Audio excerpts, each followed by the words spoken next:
Hi everyone, my name is Nikki, and here we get nerdy. So today I was going to do a little bit of a wrap up for this past week on the books I have read. Talk about it's technically an unboxing because I bought some things on thrift books. However, when it arrived, the bag was ripped open, so I opened it the rest of the way to make sure nothing was missing. But I will still discuss the books that came. And then also I have a little splurge purchase, yep, from Etsy that I wanted to share with everyone. Also, just a little update on that. We might have some vlogging going on where I am doing a lot of sewing and listening to audiobooks. Just a heads up, because my mom decided to involve me in some little crafting extravaganza that she wants me. She voluntold me for it. So that's going to be coming up, and that will be fun. And I realize I need to start reviewing the K-dramas that I said I would review. Should everyone still want to watch those. So first things first, with the books that I have read this past week. We'll start with Mary Poppins by P.L. Travers. I had already started this book, and I said last week that it is not the same Mary Poppins as the Disney movie, either of the movies. That's my preface. However, it is still Mary Poppins, and it is still magical, and it is still a very happy book. I thoroughly enjoyed it. I gave it a 4 out of 5 stars. It only went down a star because some of the verbiage that was used. But I also didn't realize that Mary Poppins was written in 1934. So keep that in mind. Originally, it was written in 1934, so some of the words are not familiar, so you might have to look them up, because I did. And we have a cat popping into the windowsill behind me. So, still, it was a good read. I thoroughly enjoyed it. Just as magical as Mary Poppins as ever can be. Next, I read Nevermoor, which is a graphic adaptation of some short stories and poems by Edgar Allan Poe. I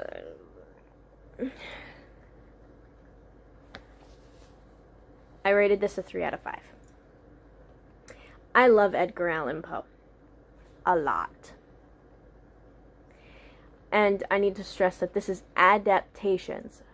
So with this book, what has happened is people have taken it and interpreted it in their own way and made illustrations for that they wanted to draw. Because anyone that is a Poe fan knows that the murders of the Rue Morgue were not set in Paris in 2035.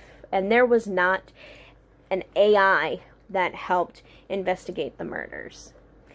And there's references to cell phones. Edgar Allan Poe never had cell phones. So it's little things like that that kind of perturbed me, because I'm a purist when it comes to Poe. If something has his name on it, I want it to be Poe. I don't want it to be something else. With that said, there's still some beautiful art in here. Some of it is super realistic. Some of it is more abstract. So take with it what you would like. It was all right. And then this Hunting Prince Dracula by Carrie Maniscalco. The second book in the Stalking the Jack the Ripper series, and it is a chonker comparative to Stalking Jack the Ripper. much thicker, right? I was not let down by this book. I started this book Sunday at like 10 o'clock, and I finished it Monday morning. And in between that time, I was obviously stopping to make supper for my kids and, you know, take care of them. So, fast read, because it holds your attention. You get to the end of the chapter and you're like, one more chapter, one more chapter. It's that kind of book. The way she describes things is in a way that you wouldn't really expect it to work, but it works, and it's beautifully written. And the dynamic between Andre Rose and Thomas Cresswell, it just makes you, like, it leaves you wanting more. Like, I finished this book Monday, as in a couple days ago, Monday, and I need to figure out how I'm going to get my hands on the third book, because I need to know what happens next. I need to know what goes on. Not just between Andre Rose and Thomas Cresswell, but this book, this leaves off on quite the cliffhanger, and I need to know what happens next. So, 5 out of 5 stars. Hands down. And Carrie Maniscalco, if you see this, I have some questions, and we need to talk. So, that was, like, weekly reading update. Now, the unboxing that isn't an unboxing. First, from Thrift Books, we have Ready Player One, which it's what the movie's based off of. So in the year 2044, reality is an ugly place. The only time teenage Wade Watts really feels alive is when he's jacked into the virtual utopia known as the Oasis. Movie here, right?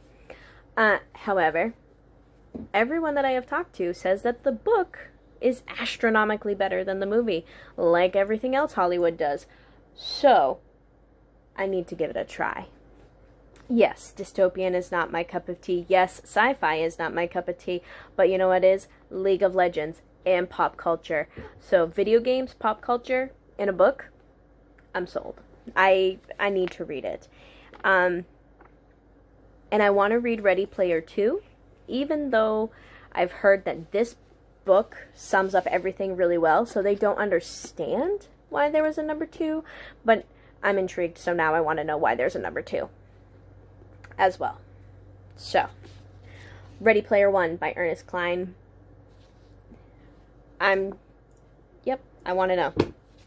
Next, this book you can definitely tell is from Thrift Books, because it's missing its dust jacket. But that's okay, because a good chunk of the time my children take my dust jackets off anyways.